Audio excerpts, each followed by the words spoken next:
So, welcome to another episode of Antenna Adventures, I guess you could say. Um, so, how many channels should we get in our final configuration?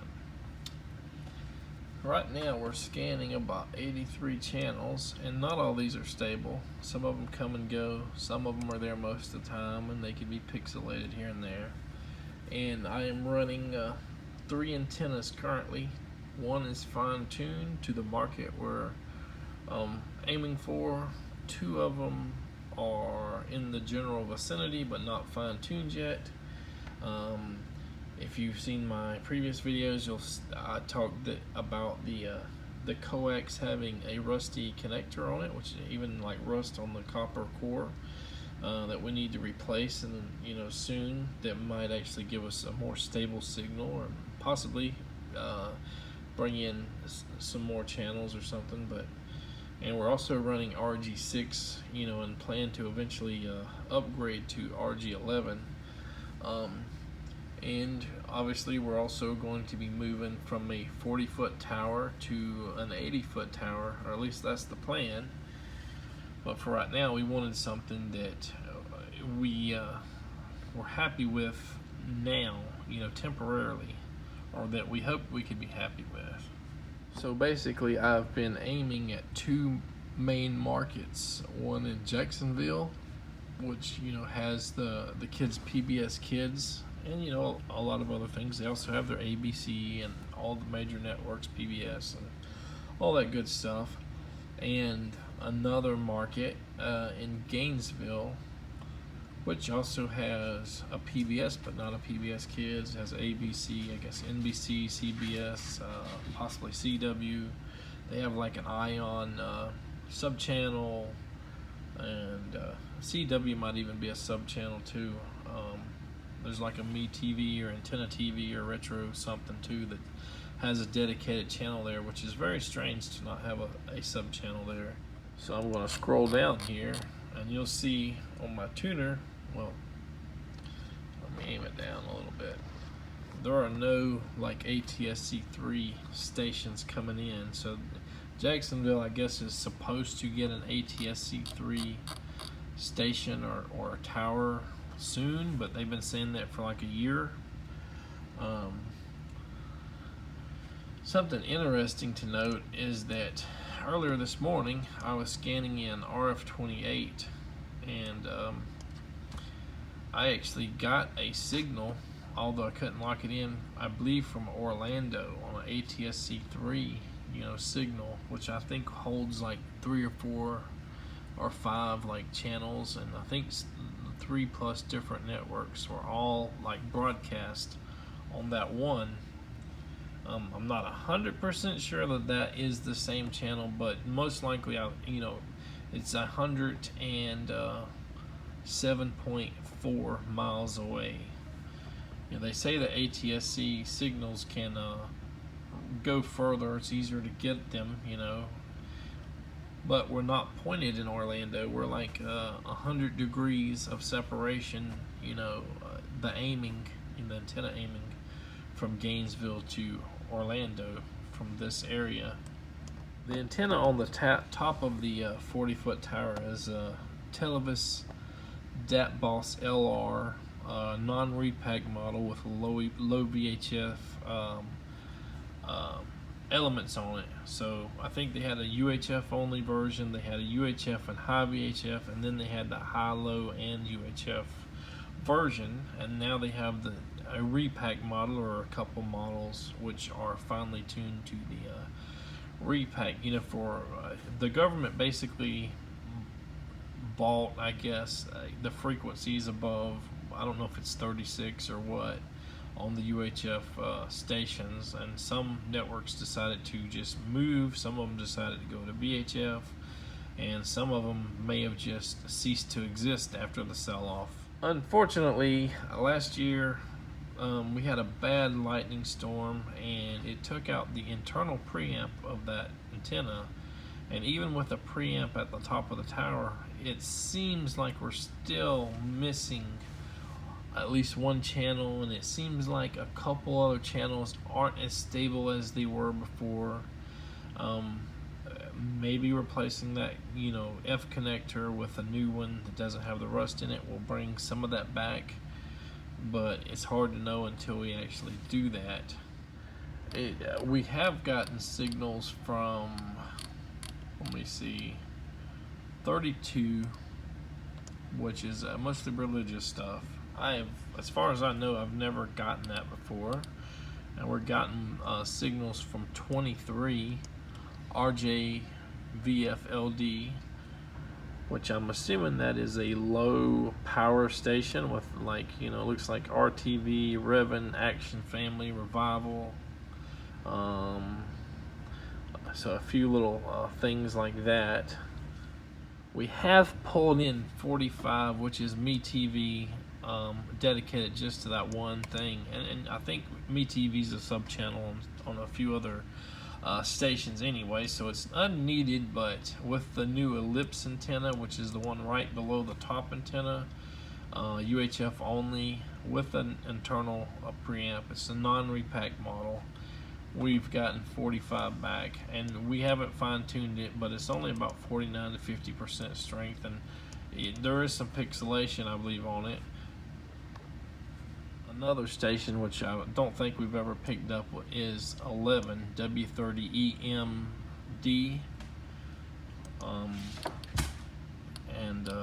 yeah, so it comes and goes, and the 23 and the 32, they all come and go. I think doing a number of things, including getting everything on a new tower with an upgraded RG11 coax, and yeah, that I think that we're going to stabilize most, if not all, of these channels, and possibly bring in new channels. But what I'm kind of wondering is if I should try to point a dish directly toward our antenna. Look at there, it just got a signal jump, so can't see it. Can't see it. We just had a little bit of a signal from that Orlando station here. I've been watching it just to see if it's worth pointing toward Orlando to try to get it.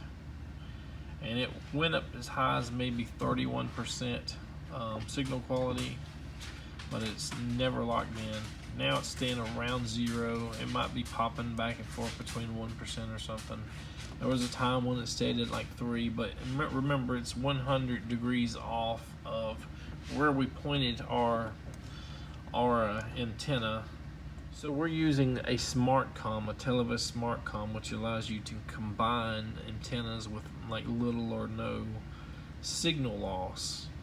By it kind of just it filters the channels from antenna 1, 2, and 3 down a single coax, and you select those channels, you filter them, and I guess you get a whole lot less signal loss versus hooking 3 antennas to a combiner, which splits the signal in half each time you combine it.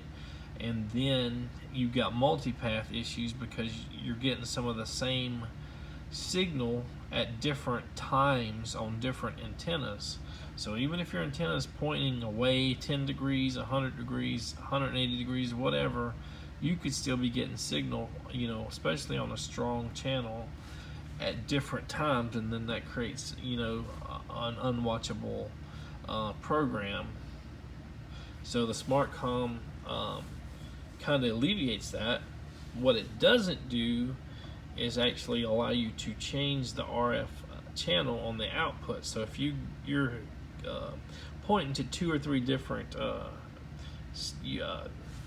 markets, markets is, we'll say a pile of towers are over here, like 3 or 5 or 7 on the Jacksonville market, 3 towers in Jackson or Gainesville, and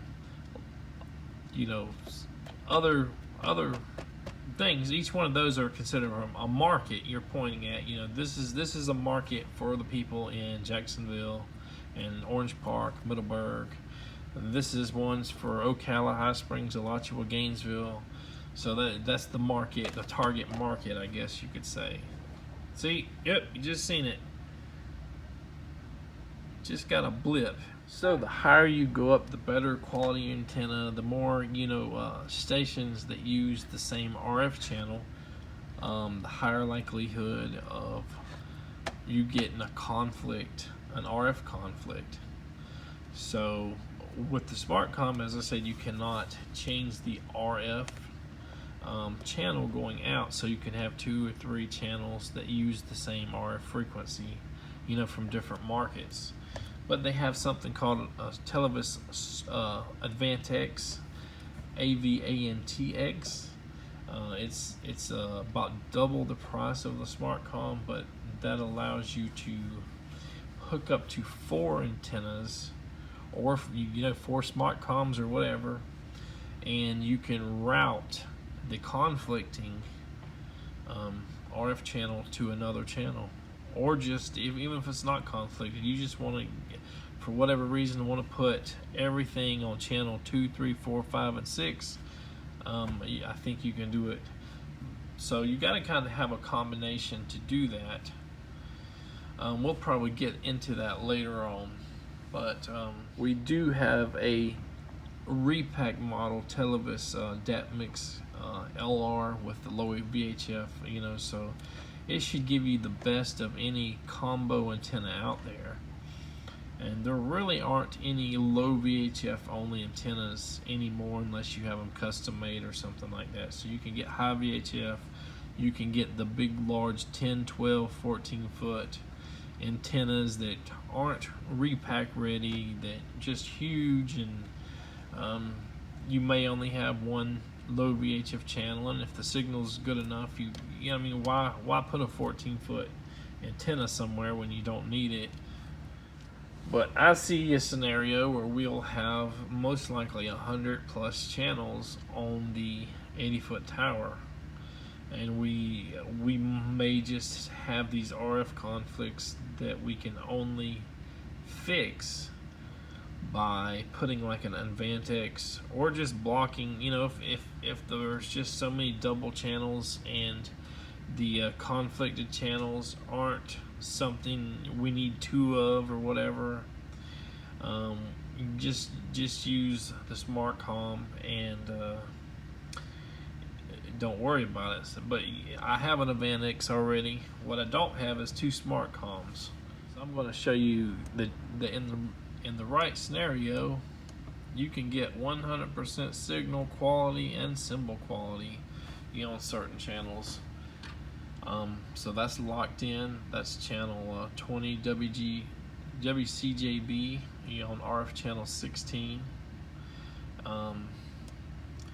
I would love to see all the Jacksonville channels like that on top of an 80-foot tower, and maybe the low power ones as well. There are other stations or other markets that, like in Daytona, I believe, and maybe Palatka, that might have some religious stuff, or I think there's like WESH, WESH, and they have, like, I guess, multiple towers that actually repeat the, I guess, Tampa or Orlando or whatever it is station.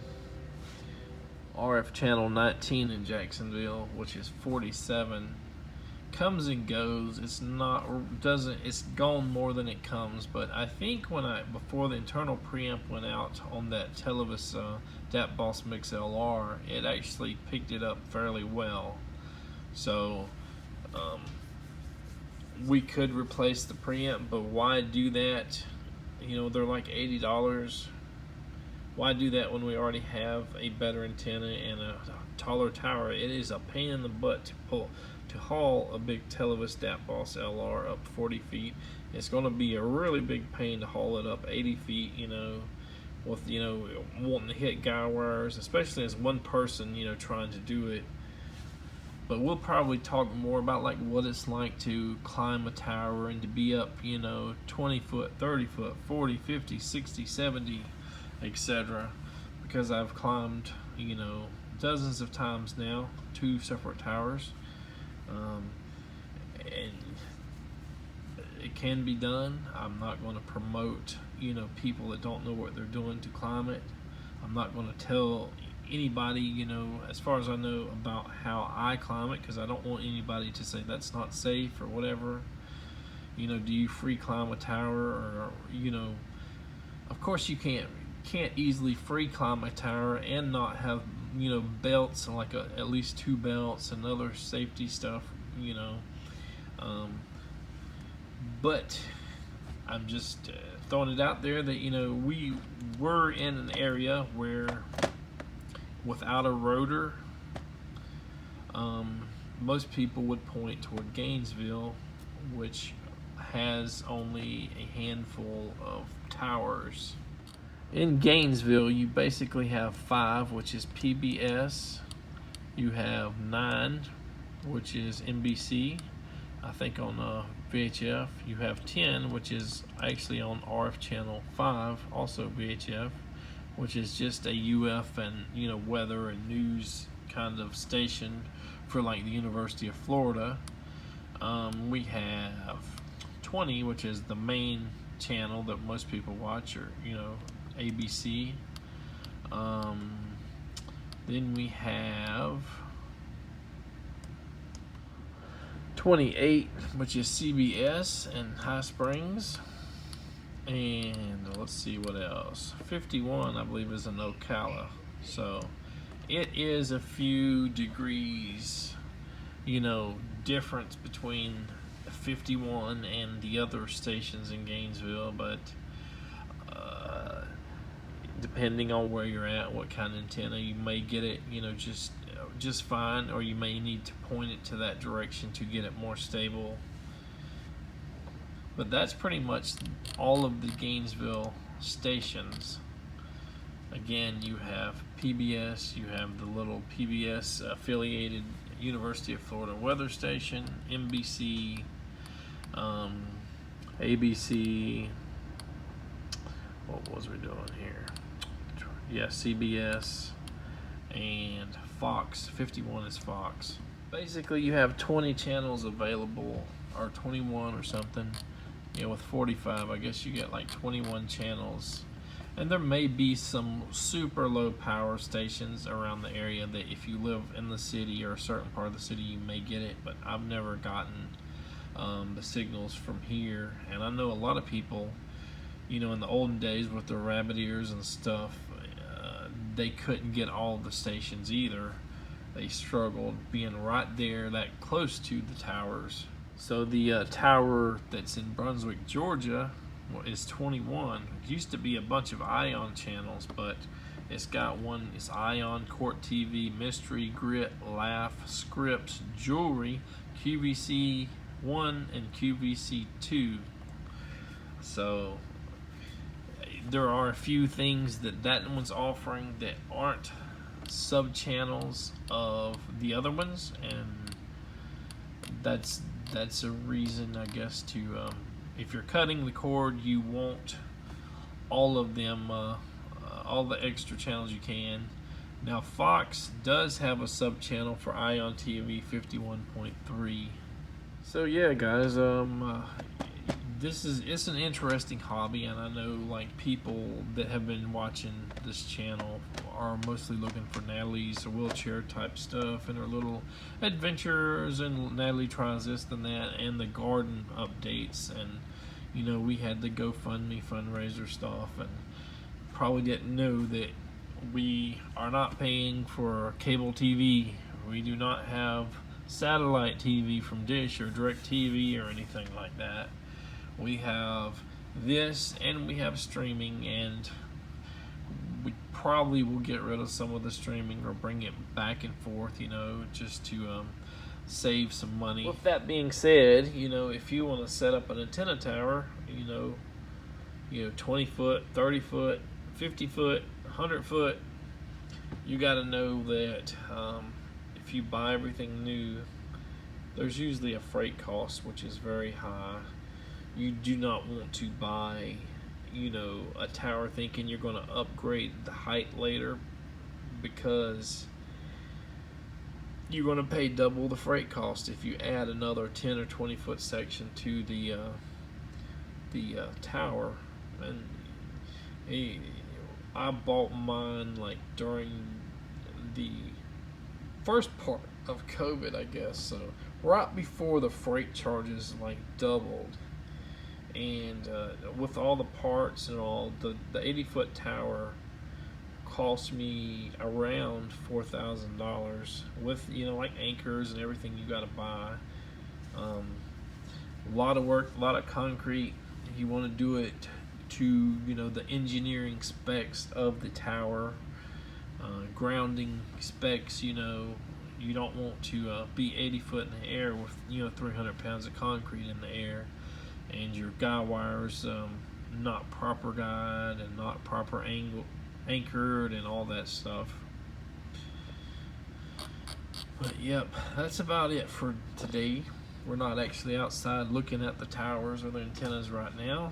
We're just kind of talking about what we get, and maybe it'll inspire some other people, especially once we get everything up, to see if we get 100 channels or 150 channels or what we get.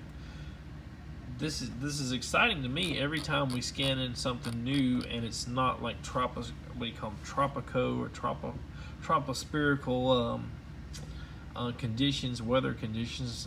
Some people call it skip, where you can go and get like a station 2, 3, 5, 600 miles away, and it goes away in a few hours. We're trying to get a stable, selection of TV, and Natalie definitely likes her TV20, and the kids like their PBS Kids. Let's just see what else we can get.